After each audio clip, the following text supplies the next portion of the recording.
Marcus had always been the kind of person who did the right thing, even when nobody was watching. He was the type of coworker who stayed late to help a struggling colleague, who brought extra coffee for the morning shift, who remembered people's names and asked about their families. It was just who he was, woven into the fabric of his character like a thread that couldn't be pulled out. But that one night in September would test everything he believed about kindness in ways he never could have imagined.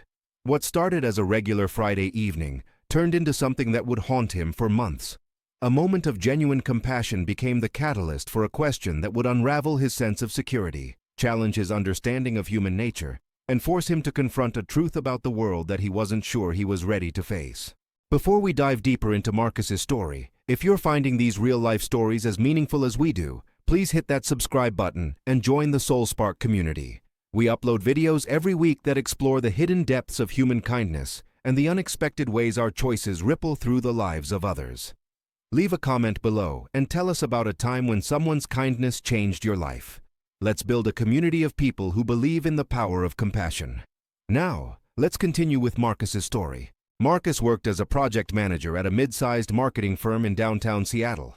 He'd been there for 7 years, climbing steadily from an entry-level position to a role where he managed his own team of 12 people.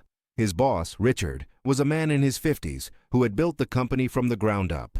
Richard was tough, demanding, and someone who believed that business was business. There wasn't much warmth between them.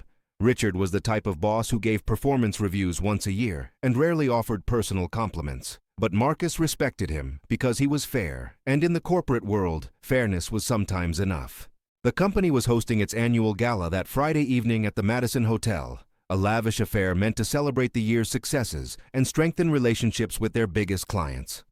Marcus attended these events reluctantly. He wasn't much of a party person. He preferred quiet evenings at home, reading or spending time with his daughter, Sophie, who was 7 years old. But he understood that these events were part of the job, so he put on his suit, smiled his practiced professional smile, and went. The gala was typical in every way. There was expensive wine, catered appetizers, and the predictable networking that always felt a bit hollow to Marcus. He spent the first few hours talking to colleagues, shaking hands with clients, and counting down the minutes until he could respectfully leave. By 10 o'clock, he was ready to go home. He had said goodbye to several people and was heading toward the door when he heard a loud, slurred voice call out his name. It was Richard. He was sitting at a table in the corner, tie loosened, surrounded by empty wine glasses. He was laughing loudly at something, but his laugh had that desperate quality to it, the sound of someone who was trying too hard to have fun and failing miserably. His eyes, when he looked at Marcus, were glassy and unfocused. "Marcus, my boy, come here, come sit with me."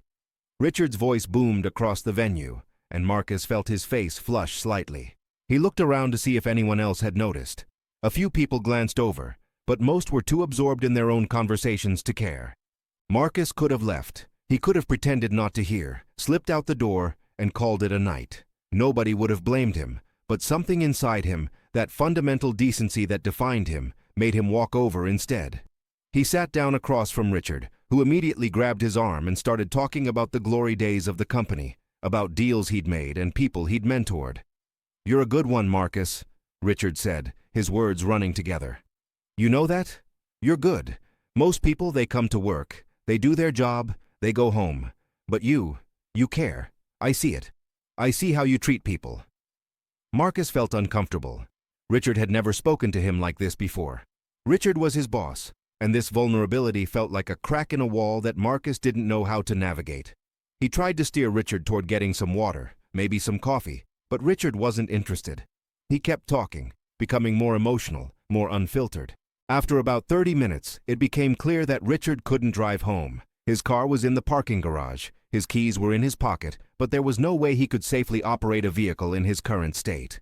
Marcus watched as Richard tried to stand up and nearly fell back into his chair. A waiter nearby glanced at them with barely concealed judgment.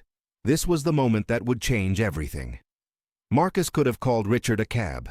He could have left him with the hotel concierge and trusted that someone else would handle the situation. But Marcus thought about Sophie at home, about how he always told her that the measure of a person's character was what they did when they had an excuse not to do the right thing. He thought about his own father, who had died when Marcus was 15, who had always preached kindness as the most valuable currency in life. Marcus made a decision. He would drive Richard home. It took some maneuvering to get Richard to the car. Richard was alternating between emotional and belligerent. One moment thanking Marcus for being the best employee he had, the next moment insisting he was fine and didn't need help. Once they were finally in Marcus's car, Richard slumped in the passenger seat and fell asleep almost immediately, his head against the window, snoring softly. Navigating Richard's address took some time. Marcus had to go through Richard's phone, find his address in the GPS, and make the 30-minute drive across the city to Richard's neighborhood. The whole time, Marcus kept thinking about his bed, about how early Sophie woke up on Saturdays, about how he'd planned to take her to the park in the morning. When they finally arrived at Richard's house, an impressive 2-story colonial in a tree-lined neighborhood, Marcus had to wake him up. Richard was confused, asking what was happening, where he was. Marcus gently helped him out of the car and up the front steps. The house was dark, and Marcus realized that Richard was probably divorced or single. There was no one here to take care of him. Marcus couldn't just leave him on the porch. He found Richard's keys in his pocket, located the front door key after trying 3 different ones, and got Richard inside. He found the main bedroom, helped him to the bed, and removed his shoes. He left a glass of water on the nightstand along with some aspirin, hoping it would help with the inevitable morning hangover. It was nearly midnight when Marcus finally pulled into his own driveway. He was exhausted, his good deed complete. He had sacrificed his own comfort and rest for someone who was essentially a stranger, someone who occupied the role of his boss, but with whom he had no real relationship outside of work. Marcus felt good about it, though. It felt right. It felt like the kind of thing his father would have done. The next morning, Richard called. His voice was weak, apologetic. He remembered pieces of the evening and was mortified. He thanked Marcus profusely, asked how he'd gotten home, and when Marcus explained the whole situation, the drive, helping him into the house, the water and aspirin, Richard's gratitude was palpable. "I don't know how to thank you, Marcus. I really don't. This could have ended very differently. I could have been in an accident, hurt someone, ended up in a ditch somewhere. You literally saved my life last night." Marcus downplayed it, said it was no problem, that anyone would have done the same thing. But they both knew that wasn't true. In a world where most people would have looked out for their own comfort first, Marcus had made the harder choice. And in that moment, he felt certain that the universe rewarded kindness. He felt certain that doing good always came back to you. 3 weeks passed. Work continued as usual. Richard was slightly warmer toward Marcus, but he was also back to being the reserved, business-focused version of himself. Things returned to normal, which was fine. Marcus had never done the kind thing expecting anything in return. That wasn't what kindness meant to him. But then one afternoon, Richard called Marcus into his office. Marcus wasn't concerned. They had to discuss the quarterly project timeline anyway. He walked in with his laptop and notebook, expecting a standard business meeting. Richard closed the door behind him and gestured for Marcus to sit. His expression was serious, different from the casual demeanor he usually wore. "I've been thinking about what you did for me," Richard said, staring directly at Marcus. "The way you took care of me, drove me home, made sure I was okay. It was genuinely kind." Marcus nodded, appreciating the acknowledgement, but unsure where this was going. "But I need to ask you something," Richard continued, leaning back in his chair. "And I need you to answer me honestly. Why did you do it?" Marcus blinked. It seemed like a simple question, but something in Richard's tone made it feel weighted with significance. "Because it was the right thing to do. You needed help and I could help you. It's that simple." Richard's face remained expressionless. "Was there any part of you that thought about how this might look? How helping me might make you stand out, make me remember you, put you in a better position for future raises or promotions?" Marcus felt something shift in his chest. He hadn't thought about it that way, but now that Richard was asking, he couldn't unhear the implication. He couldn't unask the question. Had some small part of him been aware that helping his boss would create a positive impression? Was his kindness truly pure, or had it been contaminated by the faintest whisper of self-interest? "No," Marcus said, but even as he said it, he wasn't entirely sure it was true. Richard studied him for a long moment. "The reason I'm asking is because I've been reflecting on that night. I've been thinking about why you did it, and I realized something that bothered me.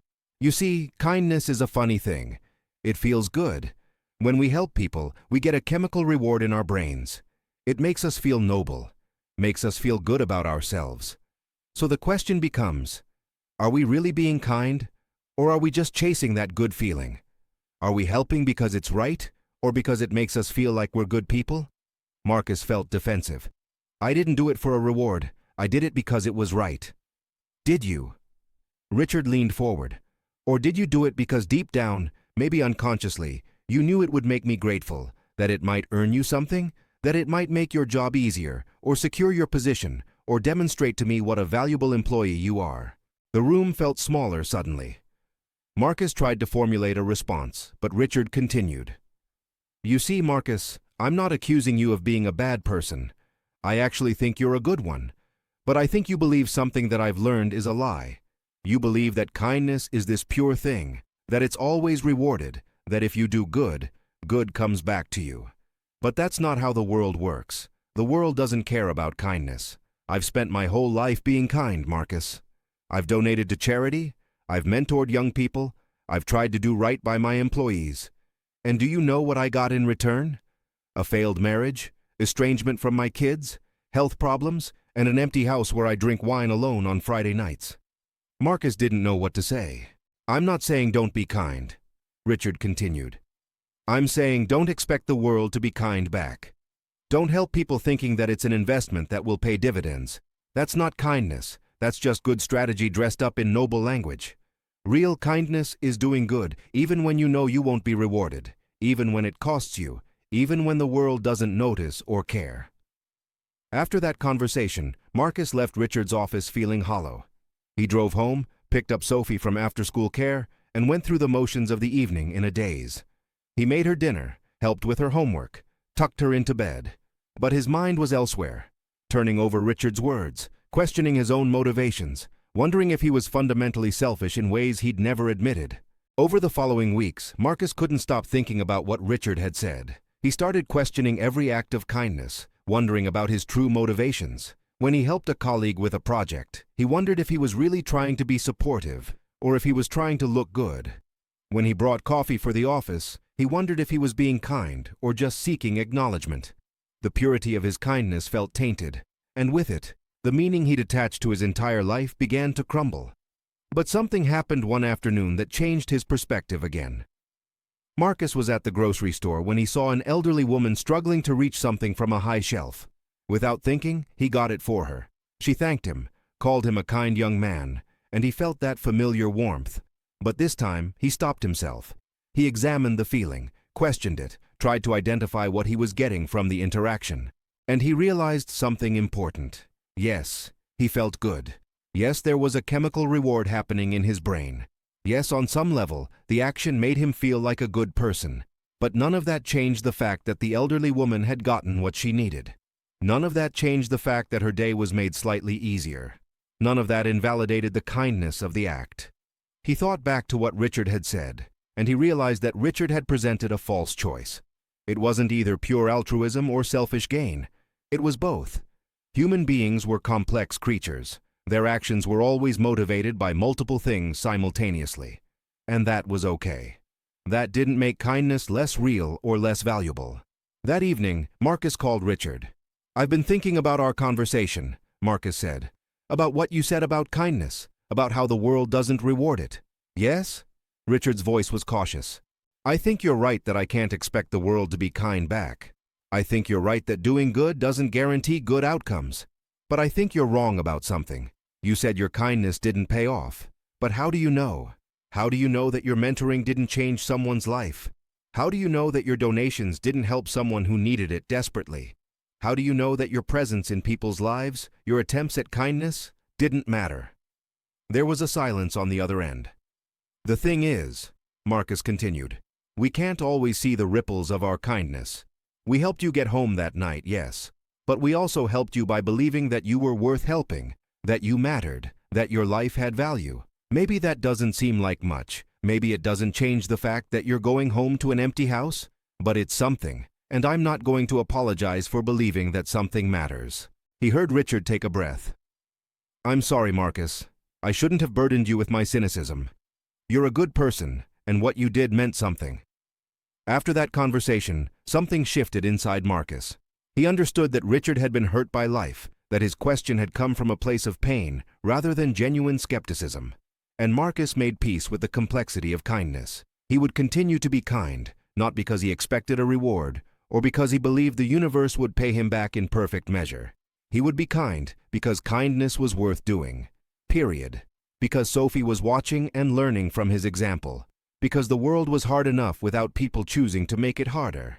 Because his father had taught him that kindness was the most valuable thing a person could offer, and that lesson was worth keeping, even if it didn't come with guarantees. A year later, Richard made a major decision. He sold his company to Marcus and 3 other senior employees.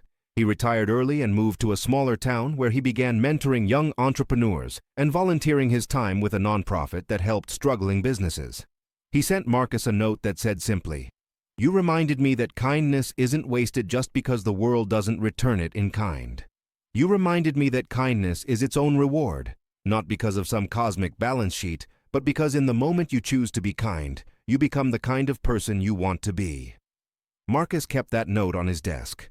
Every time he felt cynical, every time the world seemed too hard or too unkind, he would read it and remember that his choices mattered, not because they would be rewarded, but because they determined who he was. And isn't that what kindness really is? It's the decision, made again and again, to be a good person, not for recognition, not for reward, but simply because that's the person you choose to be. It's understanding that every small act of compassion ripples outward in ways you may never fully comprehend. It's knowing that when you help someone, you're not just changing their day, you're possibly changing the trajectory of their entire life.